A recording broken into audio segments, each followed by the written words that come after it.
ଦିନରେ ବିଲୁଆ ଫୁକିବେ। ଅମାବାସ୍ୟା ସଂକ୍ରାନ୍ତି ଏକତ୍ର ପଡ଼ିବ। ସୂର୍ଯ୍ୟ ପରାଗ ଚନ୍ଦ୍ରଗ୍ରହଣ ଏକତ୍ର ପଡ଼ିବ। ମାଳିକାରେ ଲେଖାଯାଇଛି ସେହି ସମୟର କଥା। ବିଲୁଆ କୁକୁର ଘରେ ପଶିବେ, ଦିନରେ ଦୁଷିବ ତାରା। ଦର୍ଶକ ବନ୍ଧୁ, ମାଳିକାରେ ଲେଖାଯାଇଥିବା ଅନେକ କଥାଗୁଡ଼ିକୁ କାହାଣୀ ଭାବରେ ବର୍ଣ୍ଣନା କରାଯାଇଛି।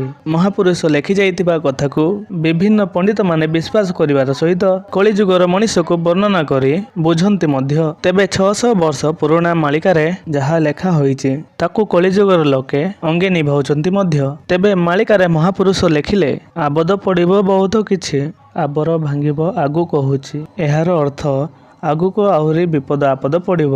ବାସ୍ତବରେ ତାହା ଘଟୁଛି ମଧ୍ୟ।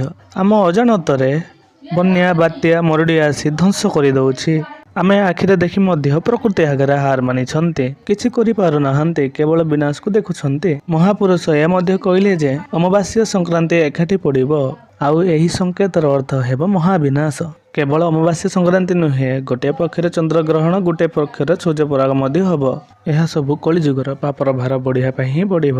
ଦିନେ ଏମିତି ମଧ୍ୟ ଘଟିବ ଯାହା କଳିଯୁଗର ମନୁଷ୍ୟକୁ ଅତି ଭୟଭୀତ କରିଦେବ।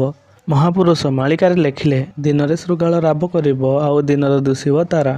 ଏହାର ଅର୍ଥ ଦିନ ରାତି ଭଳି ହେବ, ରାତି ଦିନ ଭଳି ହେବ। ବିଲୁଆ କୁକୁର ରାତିରେ ବୋବାନ୍ତି, କିନ୍ତୁ ଦିନେ ଏମିତି ସମୟ ଆସିବ ଯେ ବାସ୍ତବରେ ବିଲୁଆ କୁକୁର ରାତିରେ ବୋବାନ୍ତି, କିନ୍ତୁ କଳିଯୁଗରେ ଏମିତି ସମୟ ଆସିବ ଯେ ଦିନଟା ରାତି ହୋଇଯିବ। କୁକୁର ବିଲୁଆଙ୍କ ଭୟରେ ଦିନରେ ଲୋକେ ଭୟଭୀତ ହୋଇଯିବେ। ମାଳିକାରେ ଲେଖା ଅଛି 7 ଦିନ ଯେ ଅନ୍ଧାର ହୋଇବ, ସୂର୍ଯ୍ୟ ନ ହେବେ ଦେଖା, ଶୃଗାଳ କୁକୁର ଘରେ ପଶିଯିବେ, କେହି ନ କରିବେ ରକ୍ଷା। ଯେତେବେଳେ ଏହି ଘଟଣା ଘଟିବ, କଳିଯୁଗର ଲୋକଙ୍କୁ କେହି ରକ୍ଷା କରିପାରିବେ ନାହିଁ। କିନ୍ତୁ ଦର୍ଶକ ବନ୍ଧୁ, ଏ ଘଟଣା ଗୋଟିଏ ଦିନ ନୁହେଁ, ଏ କଳିଯୁଗରେ ଏ ଘଟଣା 7 ଦିନ ଧରି ହେବ।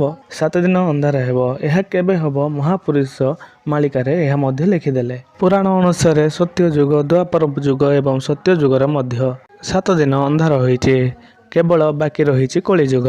ମହାପୁରୁଷ କହିଲେ ସେତେବେଳେ ସର୍ବେ ହେବେ ଏକାକାର, ସର୍ବେ ଡାକିବେ ମହାପ୍ରଭୁ ରକ୍ଷା କର, ରକ୍ଷା କର। ଯେତେବେଳେ ଏମିତି ସ୍ଥିତି ଆସିବ, ସେତେବେଳେ ଭଗବାନଙ୍କୁ ସମସ୍ତେ ଡାକିବେ। କିଛି ଲାଭ ହେବ ନାହିଁ ବୋଲି ମହାପ୍ରଭୁ ଅଚ୍ୟୁତ କହିଯାଇଛନ୍ତି। ମହାପୁରୁଷ କହିଲେ କଳି ଶେଷ ବେଳକୁ ମହାପୁରୁଷମାନେ ବଡ଼ ଦେଉଳରେ ପାଇବେ। ବଡ଼ ପଣ୍ଡିତମାନେ ଅନ୍ୟାୟ ଅନୀତି କରିବେ। ବଡ଼ ଦେଉଳ ଛାଡ଼ି ଚାଲିଯିବେ ମହାବାହୁ। ସେପଟେ ମୀନକୃଷ୍ଣ ଚତୁର୍ଦ୍ଦଶୀ ଶୁକ୍ର ଯେ ବାସର ଅନ୍ଧକାର ଘଟିବ। ମହାପୁରୁଷ କହିଲେ 2023 ଠାରୁ 2027 ମଧ୍ୟରେ ଏହା ଘଟଣା ଘଟିବ। ଏ ଭିଡ଼ିଓଟି ଭଲ ଲାଗିଥିଲେ ଦୟାକରି ଚ୍ୟାନେଲକୁ ସବସ୍କ୍ରାଇବ୍ ଏବଂ ଲାଇକ୍ କରିଦିଅନ୍ତୁ। ଦୟାକରି କମେଣ୍ଟରେ ଜଣାନ୍ତୁ ଏ ଭିଡ଼ିଓଟି କେମିତି ଲାଗିଲା। ଜୟ ଜଗନ୍ନାଥ, ଜୟ ଜଗନ୍ନାଥ।